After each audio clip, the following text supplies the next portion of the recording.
Good evening, ladies and gentlemen. Welcome to the Just Pure Talk podcast. Tonight, I'm with my good brothers here, Akai and Truck Sam. Just wanted to ask you something, everybody. I know you're listening to us. There's a lot of people that are listening to our Spotify, our Apple Music, and iHeartRadio, and all the other platforms we're on. If you can come and help us out, come join. Ring the bell, help us out. We want to grow. We want to make it better. We want to bring Like and more subscribe. and better topics and invites.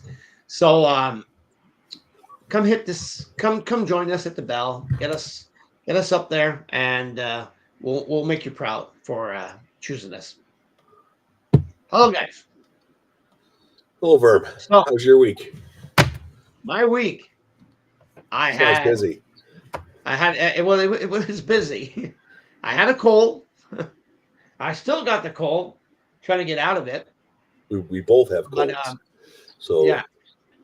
But I think it's the season, eh? Cold, hot, hot, cold, cold, hot, cold, hot. yes. Crazy. So yeah, no, really busy. A lot of stuff to do. Getting ready for our Christmas parties, and yeah, on Verse Productions. So, what about you? I've been sick the last couple of days, so that's it. And then I started an after retirement job. So retirement is nice, but I don't think I could be 100% retired. No, couple of days. Couple of days. You're working a couple of days. 3 days a week. That's it. It's a long Good. shift though. It's 10 to 8. But it allows me to contribute to my 401k, which is nice because you're only allowed to contribute while you're working in the United States. You can't contribute if you're not working. So at least now I'm able to contribute back to my 401k. So try to make a better future for me and my wife. So well, it helps out. It helps out. It helps out. Yeah. But Social Security is not all it's cracked up to be, folks.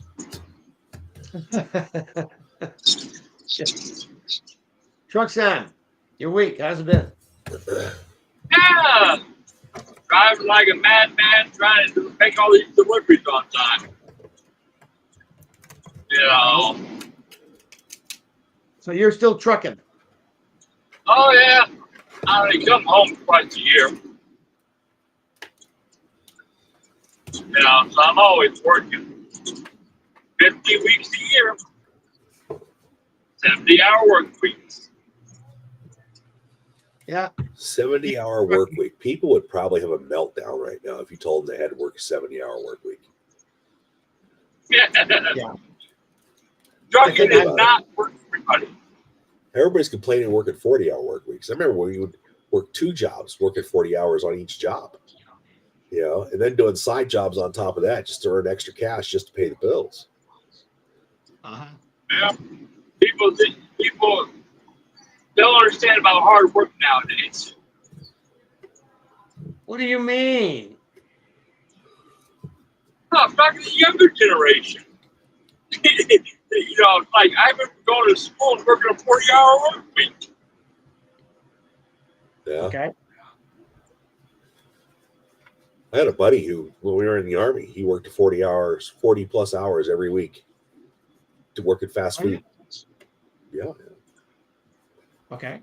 I was in high school working 40 plus hours. Yeah, and he was just doing it so he could make extra money, and he was saving it up so that way when he got out to go to college, he was a little farther ahead than the average person. So. Okay. He was Canadian, by the way. Canadian. Canuck. Yeah. He lived in BC. Aha. Good. Really, really, really great. So, great guy. Guys, tonight, we wanted to talk about 3D printing. I know you have a 3D printer. I do. And Creality just released their new K2 Plus 3D printer, which is phenomenal. And I'm really jealous, and hopefully mine will get here soon. because to end up ordering one, it was like $1,200 or $1,400. I can't remember. But the reason why I ended up ordering one is because I was printing this box to put all my hex bits in, right? Oh, okay. And it died. The heater element went out of the thing on the very top where all the hinges go. And I can't tell you how many parts I put into this 3D printer, but I have used the snot out of that reality printer. It has made so much stuff. Tools, boxes, cases, I need an angle. I made pieces for my truck on there. Are you serious? Yeah. And made pieces for my truck. There's a little clip that goes on my Flamazzo oil drain valve that keeps popping off or getting lost at the oil mechanic when I take it in for an oil change. It's $12.95 plus shipping. So it's cheaper for me just to print it in 20 minutes on my 3D printer and snap it right on. Done. So, but the new Creality K2 Plus printer that's coming out is going to be able to take up to 16 reels of PLA. Oh, okay. So you could do all kinds of crazy multicolor, multi-material prints. The print bed is 350 by 350 by 350 millimeter. And in the printing world, that is farging huge. It's like one of the biggest beds you can get. I'm sure there's bigger beds out there, but for like the home guy, that's like the Mac Daddy of printers. You're not going to get any bigger than that, really, unless you build your own, which there's some kits out there and you can. I like the idea of buy it, set it up, turn it on, and it works. So I went that route. It's just all like I printed a mastodon tooth for the kid. I printed a T-Ran. He likes dinosaurs, so I printed a T-Rex head that's all made out of like bone-colored PLA, and there's a cup in the middle for his toothbrush. So your printer, you do multiple kinds of printing, like either metal or it's all plastic. Okay, it's all plastic. Yeah, it's all plastic and ABS. Solid plastic. Yeah, you can make it solid, or you can, set your parameters to fill it only 10%, or you can make it 100% full. So you can really structure the item to what you need strength-wise. And there's a bunch of different filaments, all the way from ABS to nylon to carbon fiber and PLA, which is the standard, pretty much plastic. There's some really cool stuff out there. And they got some new stuff that's almost like metal, which is crazy. Does yours do metal wiring? No. 3D print metal wiring? Well, metal. You can use a PLA filament that's metal impregnated. Okay. And then you have to, I don't know what the process is, but you put it into a crucible and you pack it with a material so that way it maintains the shape. And you basically turn it up to a certain temperature, which sublimates all the plastic out, lets it go into the atmosphere and burn off. And you have to do it on a ramping oven. It's usually guys use it for making knives or tempering metal parts or whatever, or running crucibles. It's an electric oven, and they'll have a ramp profile for that material, and you'll get it up to a temperature where all the metal fuses and it's held together with all the material that's holding it in the crucible, and then you have a solid metal part. Okay. So if you want to rapid prototype something, get it into production, test it, it's a little more cost effective than sending blueprints over to a machinist and having machinists make it and having it go back and forth. Okay. So your prototyping times you can really shrink them down. Okay. So because I'm asking you questions 'cause I don't know Yeah. about 3D printing. So I've seen on TV that there's now 3D printers that does houses also in cement. Yes, very cool. And there's talk of that there was some, I don't know if they're still going to do it. It might be part of the works, but they're talking about using that in the thing to Mars, where they could take the Martian soil and use that to print structures to protect the domes and stuff they build under those structures, so they're more protected from the elements on Mars. But yes, you can 3D print a house prints it out of concrete, and when they need to put stuff in the walls like outlets and all that, they just drop them into place when it's time. And yeah, it's pretty cool. Yeah, and I've seen it. It seems to be solid and weather. It keeps on the weather from coming in and stuff like that. So well, and your construction time is days, because once you get the plumbing and the electrical all goes in the slab, and once that's all done, they put that big 3D printer over there, and as long as they got somebody mixing concrete and pouring it into the printer, that thing will just keep printing. It prints so many layers, and it has to sit for so long to let it set up, and then it prints another set of layers. You're talking like construction time is like a week on a house. well, I mean, yeah, and it does the walls and all the circuits and stuff like that. I mean, it'll give you the space for all the electronics or all the electricity. God, I can't say it, man. It's really awesome. I'm trying to figure out. I didn't see how they made the roof. The roof is on those is a standard roof, standard stick-built roof.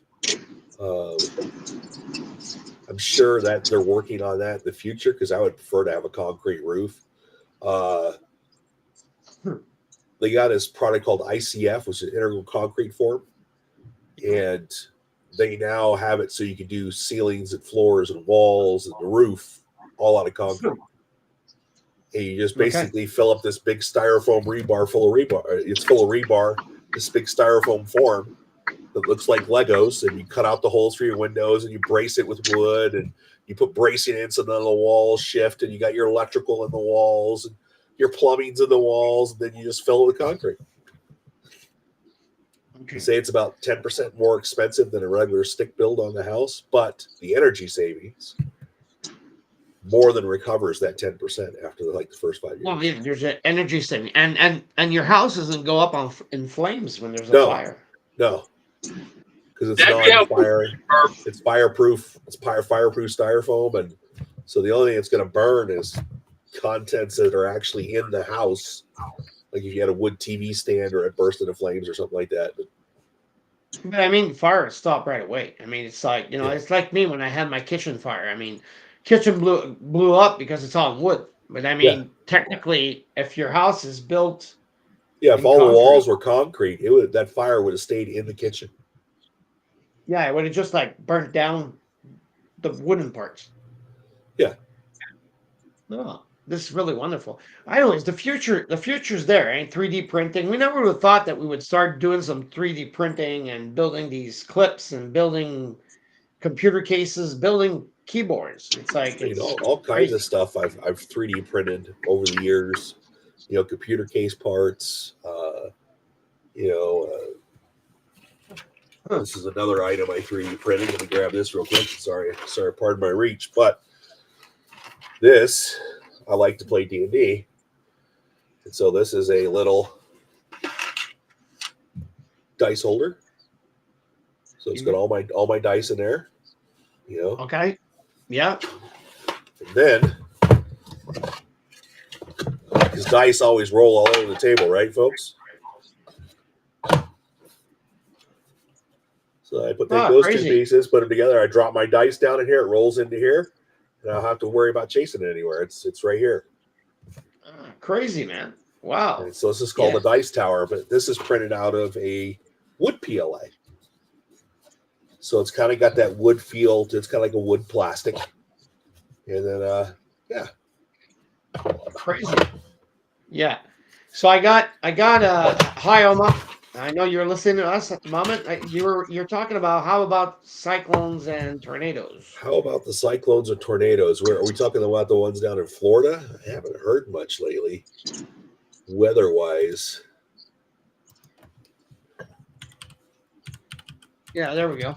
There's Alma's question. Yeah, it says, how about cyclones and tornadoes? I see that. So I'm looking it up. I think you're talking about 3D printing. What? 3D printing a cyclone or a tornado? What do you mean, Alma? Let us know. I'm not seeing anything that's really popping up on the radar. I mean, there's about 1,000 tornadoes reported nationally every year. So, the house I'm talking about. Oh yeah, they're far more. Yeah, like if you had forest fire or a tornado or a hurricane, or a cyclone, 3D printed and ICF are way more likely to survive. Yeah, resistant. The engineering properties of those houses are just off the charts. But that's a good question. We should check on that. I mean, it's a good question, Oma. I mean, 3D printing is concrete over concrete. Yeah. And it's solid. It's structured. I haven't asked. Well, you see these countries, like the Philippines and all that stuff. Yeah. A lot of guys down there don't build houses out of 2x4s. They build them out of masonry block and concrete rebar. Okay. Because they will survive the storms. Yeah. So what I don't understand is we go into places where there's cyclones and all this stuff, and we build a wood house that when the first hurricane comes through, the roof lifts off and blows halfway down the block. When we have the technology, we have the knowledge to build houses for approximately the same cost as a stick-built house. Okay. And have better R value, have better, it'd be a greener home overall. And we keep building stick homes. They can buy them bulk. And they get a cheap price probably. And also I think I know it's a cost thing for the contractor, because the contractor's wanting to get these houses out for $400,000 a piece or whatever. And if you did it in ICF, the cost would be $500,000, let's say. Yeah. For sure. Because they're still going to make their profit margin. And I know the profit margin is good, because I used to be in that market. I used to do that stuff. I used to work in the trades. I understand what the profit is that you make off a home. Yeah. I know how much cheaper it is to build a house if you're in the trades and you know the other trades. Because you could trade, this is going to sound funny, you could trade with the other trades for labor and pay for materials and build a house way cheaper than if you were to pay a general contractor. Several $100,000 cheaper. But that's like in any business. If you're in a business and there's other people you work with and you want to build something like that, like a car or a firearm, or there's other people in the business that you can trade and barter with to get stuff. But there's a pretty good market when you're building, subdivisions of, 12 different models of houses. Well, I think another thing is it's simple time-wise. They can sit down 30 crews and knock a house probably once a week kind of a thing. And if you had a 3D I think there's a company down in Texas that's they built a plant next to the construction site. They literally build the houses in the plant, roll them out of the plant, and roll them on to their foundation. Down the road. Seriously. I watched a whole documentary on it. It's crazy. And then you got companies like Boxable. I call these guys human 3D printers because they're building a house. It's $50,000 for their small house, and it's like 300 square feet. But their 2-story with kitchen, bedroom, and all that stuff's going to be around $150,000. Once you have your foundation and all that poured, and you know your Boxable's coming, they literally set it on the foundation, fold it out, bolt it down, hook up your water and all your stuff like that, and in 8 hours you're moved in, new home, done.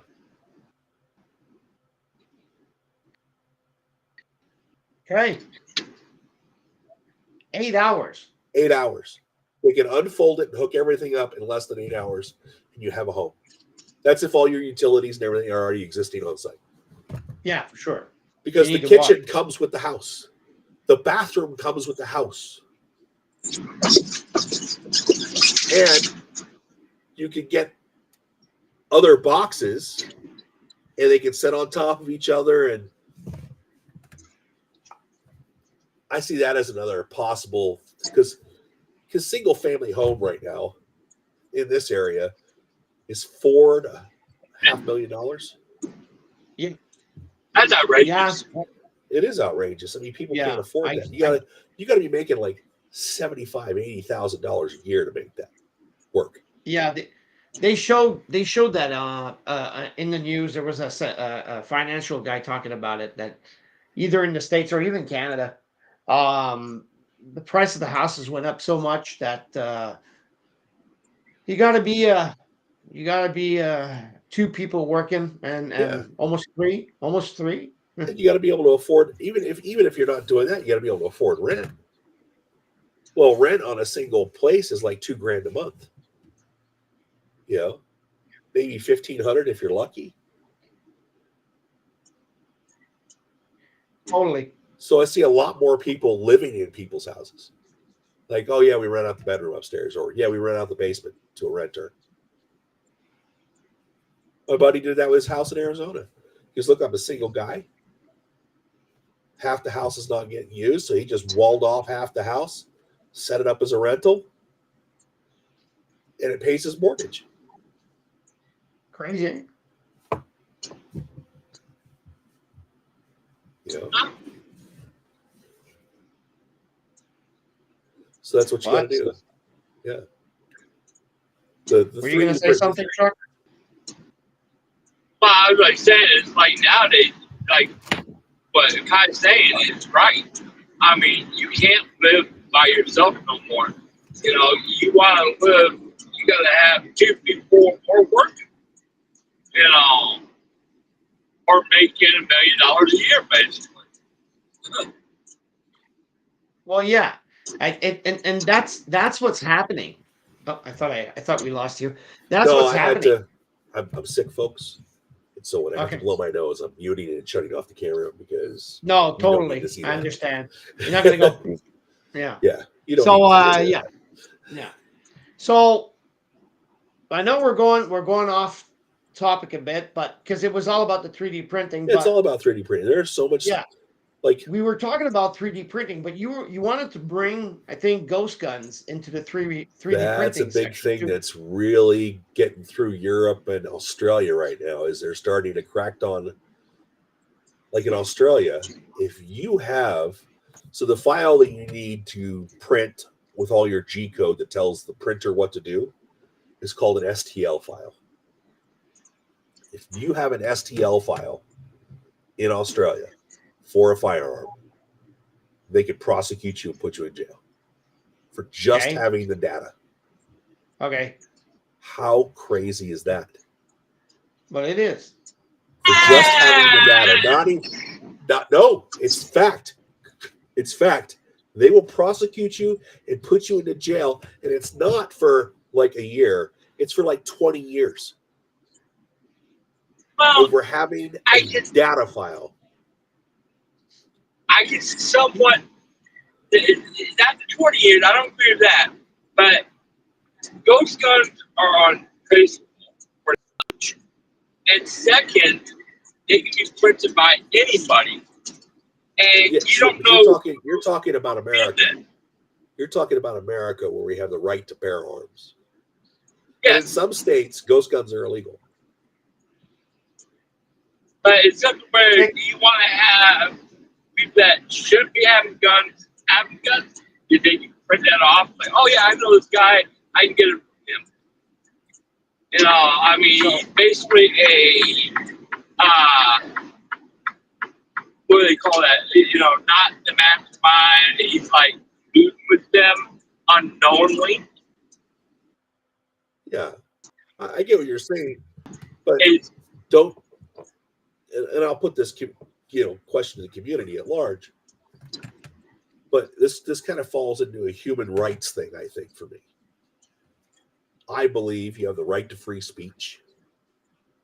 I could tell you what I think and what I want to say, and I could swear at you. I can do all of that, and there's nothing you can do about it. You can tell me to shut up, and you don't like it. Stop talking to me that way. Okay, fine and dandy. But I also believe that you have the right to keep and bear arms. I believe you have the right to self-defense.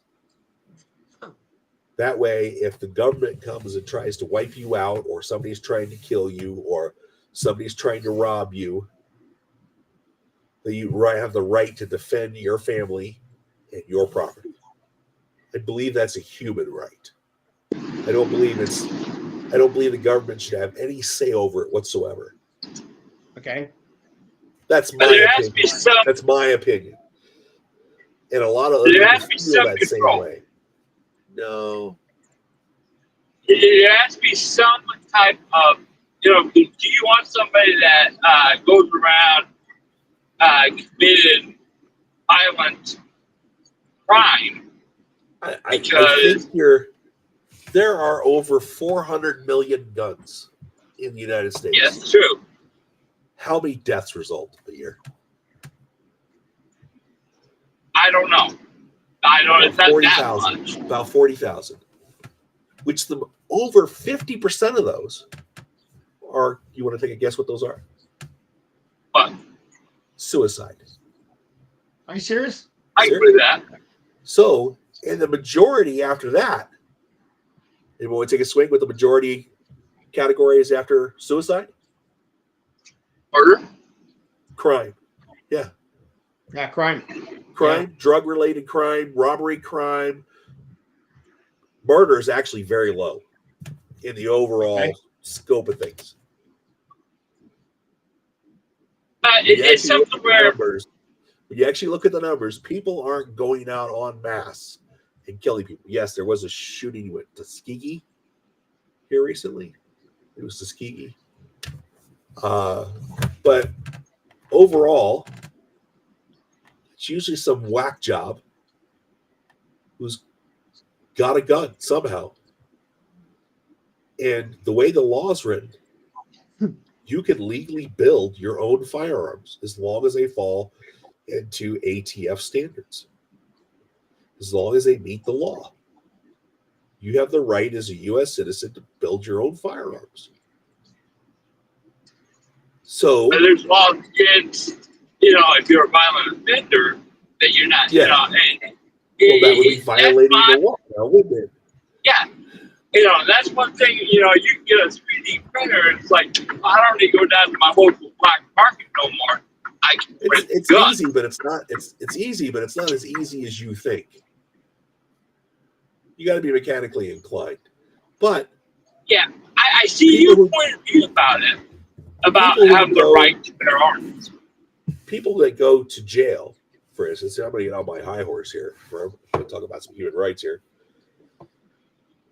I believe that when you go to jail and you do the time for the crime, that when you get out, you should start with a fresh slate. You shouldn't have to put on there that I robbed a bank, I'm a felon, all that stuff, right? Now there's certain crimes, certain crimes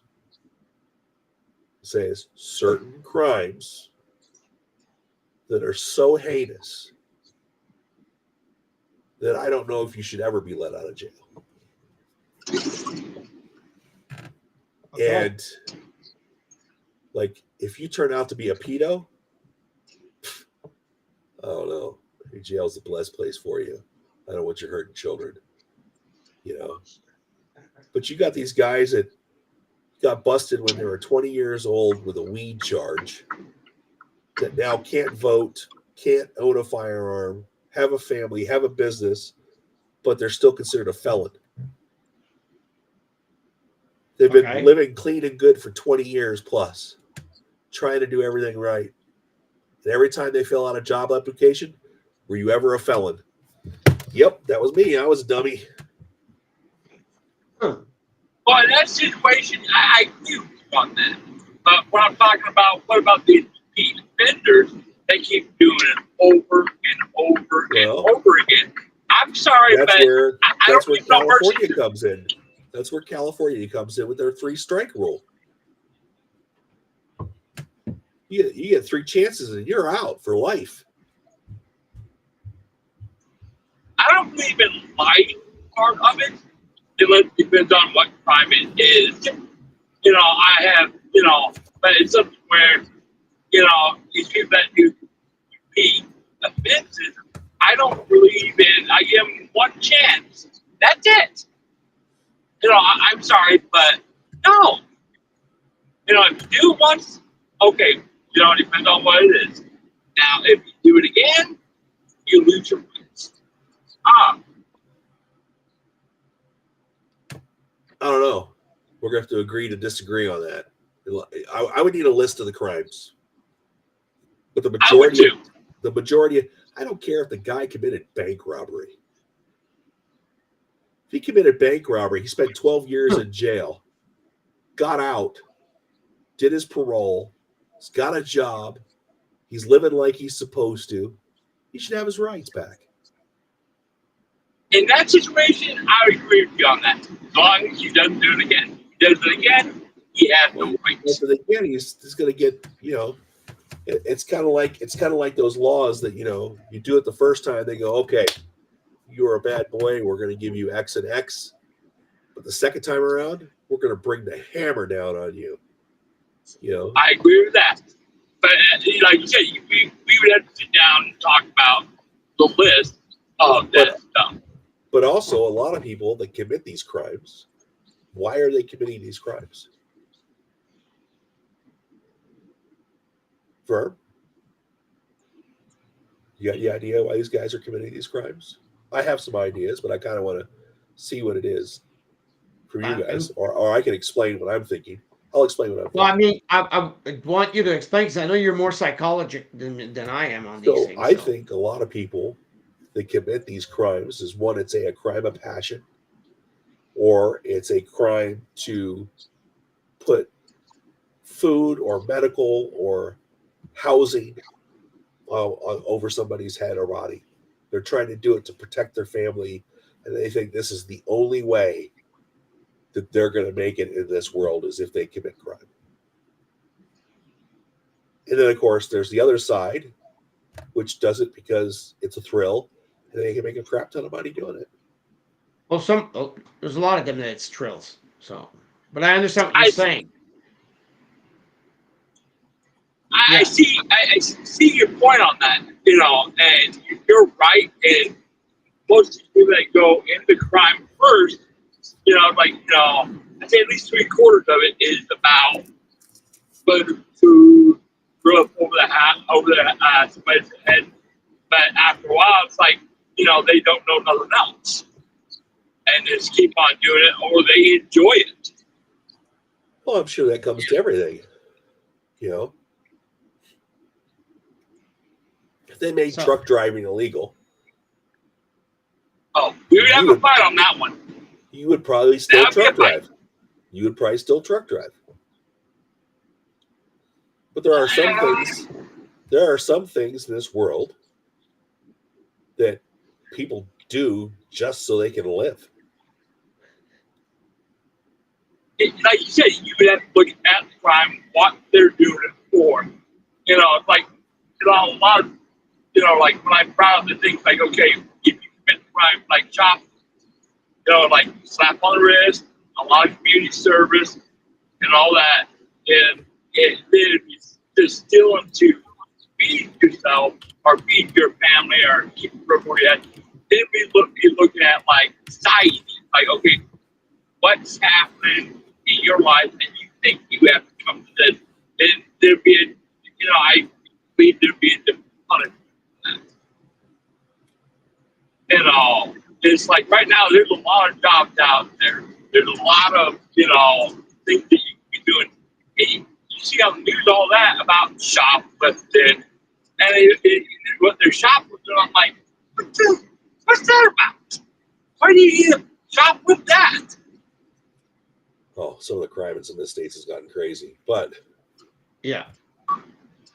Hey, yeah, look at California. Guys, I want to take a minute to talk about our sponsor, Ruthless Rustlers. Blaze your own trail, ladies and gentlemen. Blaze your own trail. Nice swag there. All about rodeos, but I mean, really beautiful stock. The owners are a great family. They're nice. They're great people. They are with us in our adventure. And they've gladly shared a special code for you guys out there that are listening to us. So you guys have a 10% off. You just need to type in the Verms Fans /RR10 in the code, and you will receive a 10% off the bill. You need yes. Oh yeah, you dropped the link right there. Yeah. So for being part of Vermland Radio, being part of Verms Productions, and both podcasts, we have our family Ruthless Rustlers. Look at the clothing, caps. I got one on my head right now. So go join that family. Go join the adventure. Blaze your own trail with the clothing of Ruthless Rustlers.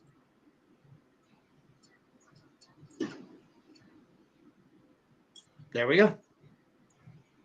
Back to our regular thing. So we could hop in and talk a little bit more about different other stuff also. I think, Kai, we can bring back a little bit about the elections. Yes. What you think? The election was not done counting and doing all their stuff when we went off the air. And if you haven't heard by now, Trump won. The Electoral College is 312 votes for Trump, 226 votes for Kamala Harris. Kamala Harris got 48.1% of the popular vote, which was 72,314,652, excuse me. And Donald Trump got 75,457,102 votes, and he got 50.2% of the vote. So there's obviously a lot of people having meltdowns over this. And I think it basically came down to Miss Harris underperformed in every state. She performed worse than Joe Biden did in last election in every state, every county. And Trump did a little bit better in every state and every county that he went to, and he flipped some key primary states like Pennsylvania and stuff like that. And that's what really edged him up and over the top. And some positive things have already started to happen around the world. So I'm looking forward to see what happens with Hunter's leadership for the next 4 years. And hopefully none of these bad things that people said are going to happen. Where they said people were going to lose rights and all this stuff. I just don't see that. No. They haven't lost any rights yet, so. And on top of that, I think we're going to see something really good, because last time they didn't have control of the House or the Congress, but they had control of that. I've seen this before, though. I've seen it where we have control of the House and the Senate, and nothing happens because all that happens is that the Republicans argue. They argue about everything. Hopefully this time they get their head on straight. And I think American people has some high standards for them to. Well, one of the positive things that's happened is the European Union is no longer going to be buying LNG from Russia. They're now going to be buying from North America, so Canada and the U.S., which is good for the Canadian and American economies, and also good for the European Union because it'll be more consistent and cost less. One of the other things that's already happened is a bunch of countries are basically telling Hamas to get out. We're not going to deal with you and Donald Trump at the same time. We'll take that however you want. And there's been chatter, like I say, chatter, not proven. There's talks in Ukraine, between Russia and Ukraine, because of this current election. So we'll have to see what happens and who gets appointed. And of course, if we see anything weird or crazy, we'll definitely tell you here, like, hey, watch out. There was a lot of talk of this Project 2025. I don't see that happening. I don't see that happening either. Of what? Huh? Of what? 2025. There's a project, you can look it up on the internet. It's called Project 2025. And it's all the changes that these people want to do in America to Congress, the Senate, the presidency. And Trump and Vance have said they're not following that agenda. But there are some people that are attached to Project 2025. And they said, yes, they're going to follow this agenda. Well, who do you believe? You know, me saying yes or the other guy saying no. So until it happens, all you can do is read it and see if there's anything in there you don't like. And if there's something in there you don't like, well, you better speak up. You better protest and fight and write your letters, and not with violence, but with your words. And your vote. And your vote. If you don't get out and vote,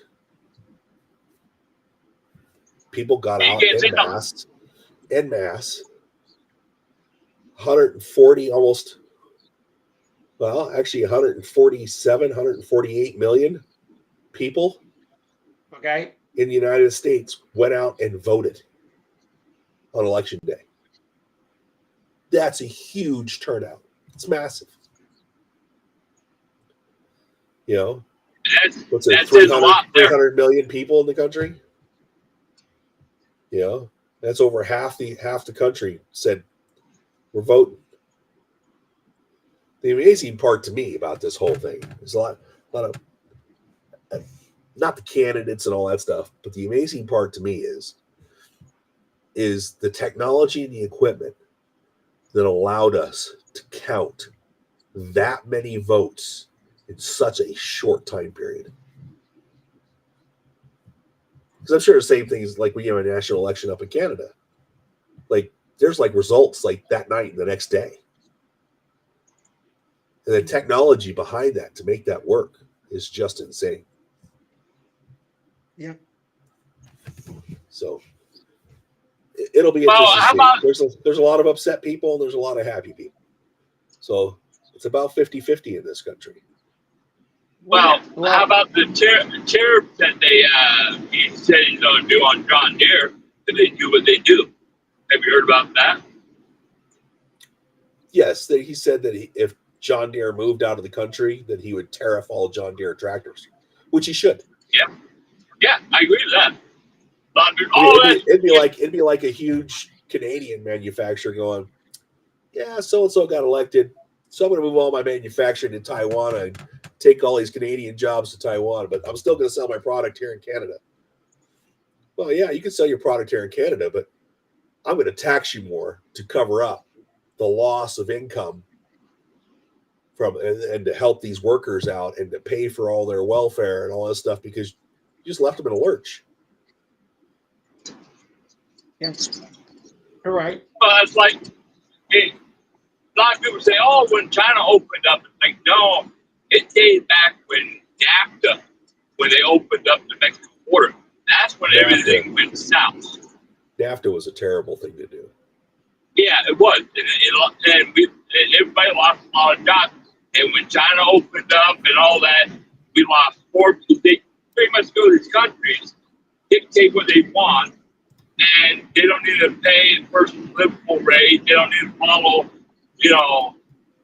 like their regulation to protect the environment. And they pretty much do what they want. And that's BS. And they sell their product over here for the same price and jack it up a little bit every year, and they make more money. It's like, that's wrong. Yeah, well, that's what we're going to have to deal with. But we'll see what happens. He doesn't take over until January. Hopefully, maybe the Canadian pipeline. Forget when inauguration day is or whatever they call it. It's the 15th. Is it the 15th? If I remember right.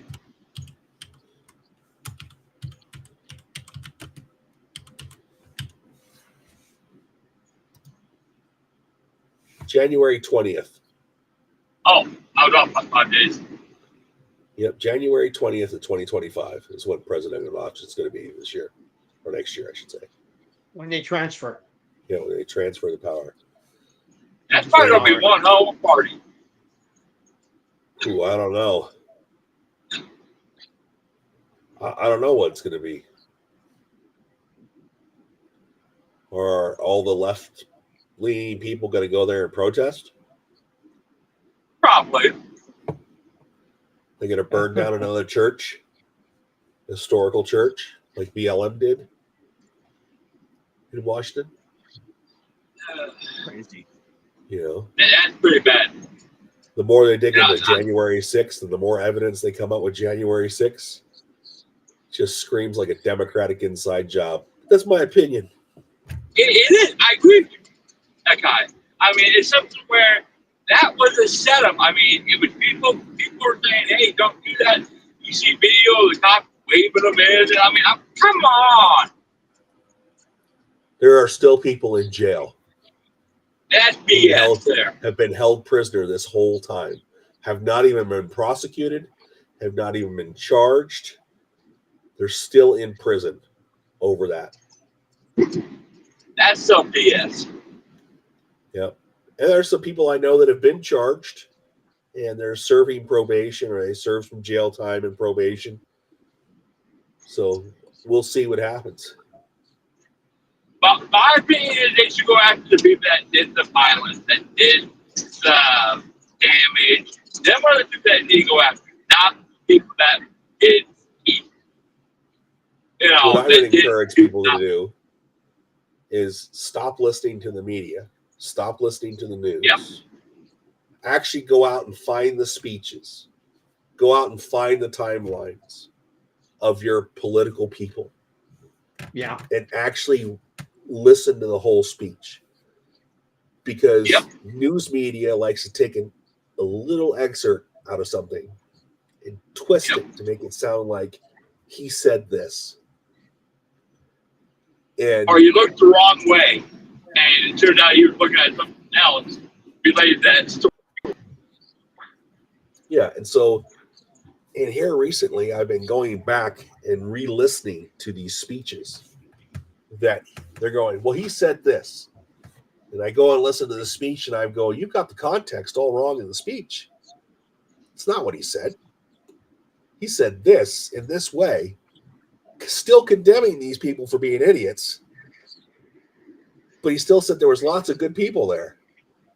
And if you listen to the whole speech, you get the context of the speech, and you're like, oh, they cut it short, cut those words out to make him look like an idiot or to make her look like an idiot. Yep. So that's why I hate when they do snips. That's what I call them. They do it to put their perspective in their rights. And, he did this, said this. But until you see the whole thing, you don't see the whole story. Yeah.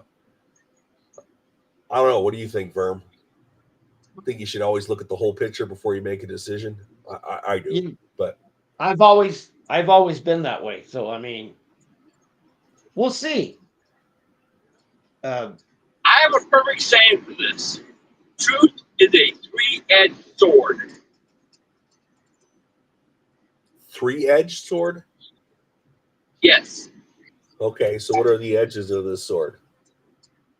Basically, once you hear one side of the party, you hear the other side of the party, and you see the common ground in between, then you see the truth. Okay. It's a metaphor.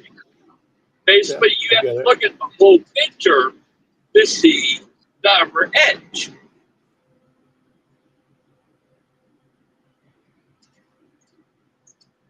I get it. That wasn't quite. No,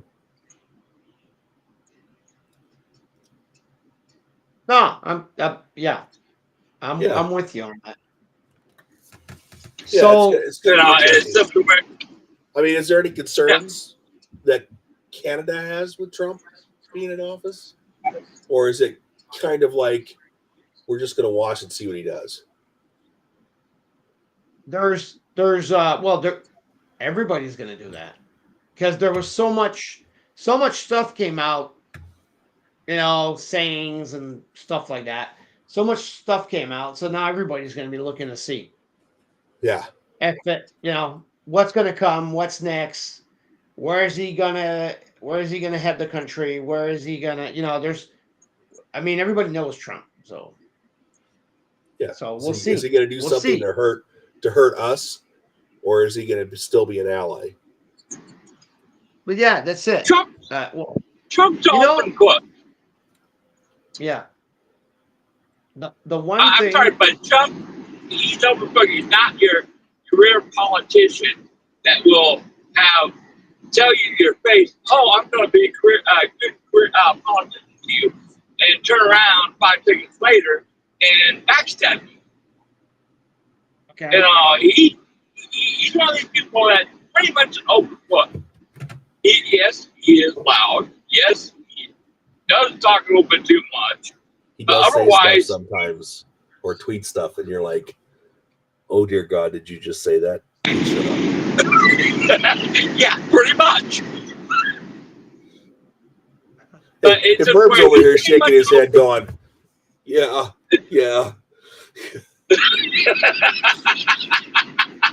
I think I'm sorry. I think that is one thing.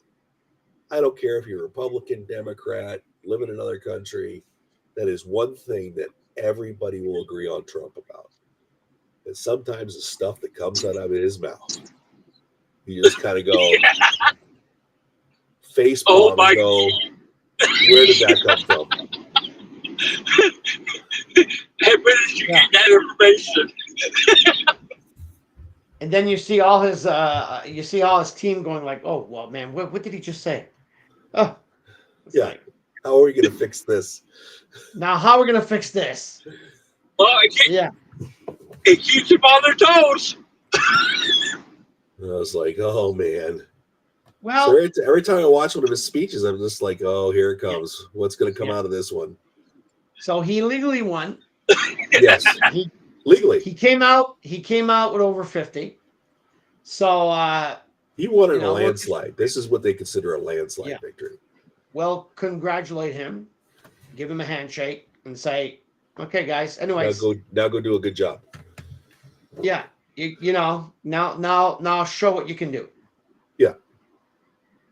Prove us. Prove the other side wrong. I think it's his last mandate, eh? It's his last time he can run. Yeah. Yeah, because I think the American president is only twice, eh? Yeah, 8 years, 2 terms. 2 terms. Okay. Yeah. I think you should be the rest of them too, like that. It used to be unlimited, but Roosevelt changed that. Well, maybe he's going to change that. I don't think that's going to float, but no. It's not good. It's not good. I think the rest. No, but it's not good to keep. The rest of it is that way. Yeah. No, but it's not good to keep the same government over and over and over. To recycle the leadership over and over and over, like we've learned. Yeah, I mean, in some and anyways, we're running a part of. he's getting to that age where I just got a text message that there is some people out there watching us on their TV. Thanks for watching. We really appreciate it. Thanks for watching. Click and like and do that subscribe thing down at the bottom. That really helps us. Oh, did you do it different times?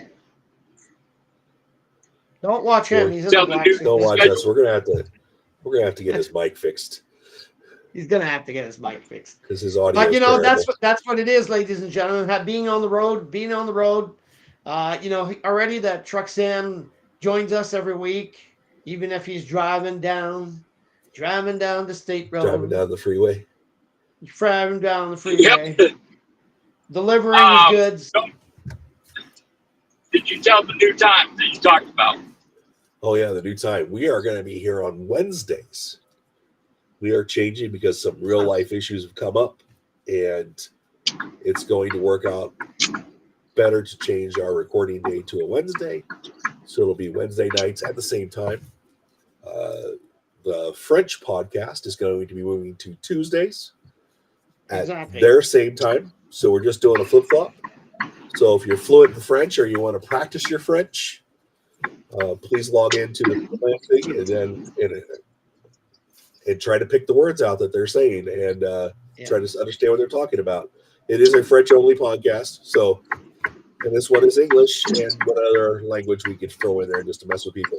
But and a guy to remind the English community, because for the ones that maybe don't understand French, the French podcast is all about Jim Canas. So hey, it's all about Jim Canas. Yeah. So which is rodeo. All about rodeos, Jim Canas. So if ever you want to learn your French, come and join me. So is Jim Canas the term for rodeo? Well, it's a different discipline. It's totally a different discipline. I think we should talk about that one day. Get that fixed up. Okay, we should do that next time. We'll do that next show. We will talk about the difference in rodeos or styles of rodeo. Yeah, I'll try to get DJ Cedric's here. It's my goal.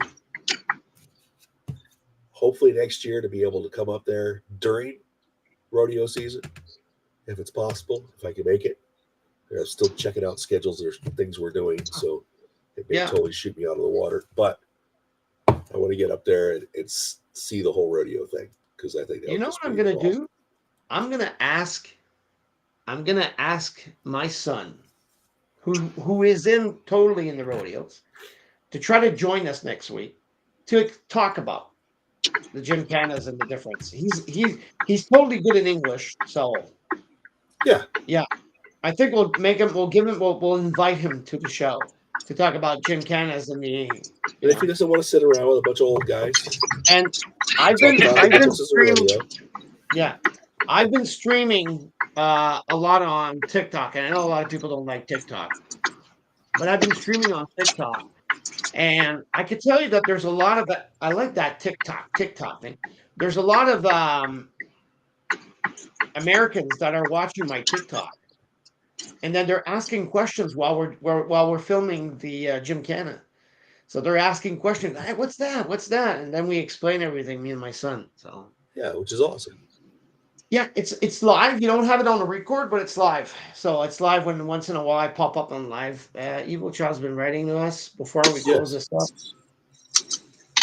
And I still need to plan my next fishing trip. Yes, I do. I had a wonderful time out there catching salmon. And I plan to do it again because I'm almost out. Really? I need to come out with bigger coolers and stay longer. Good idea. But it never works out the way you want it to. So, Akai, what is our slogan at the end of the show? What do we say usually at the end of the show? So please like and subscribe and go out to verblandradio.com. Go to our swag shop. Please buy something there. If you do, it doesn't matter. the like and subscribe is all we'd really like. And but the dollars do help. He just bought a smoker for Salmon. I'm super excited. And every dollar that we earn actually doesn't go to us. It goes to the radio station. It goes to the station. It goes to the channel to help keep us on the air and pay for our costs like websites and stuff like that. So we are not making any money. We're actually paying to do this. So we will see you next time, I guess, on Vermland Radio. And let's keep it loud. Yep. So, ladies and gentlemen, thank you very much, Evil Child. There was Oma that was on the line, and all the other people that I don't see their names. Thank you for joining us, and see you all next Wednesday at 9 p.m. Eastern. Next Wednesday. So we will be there.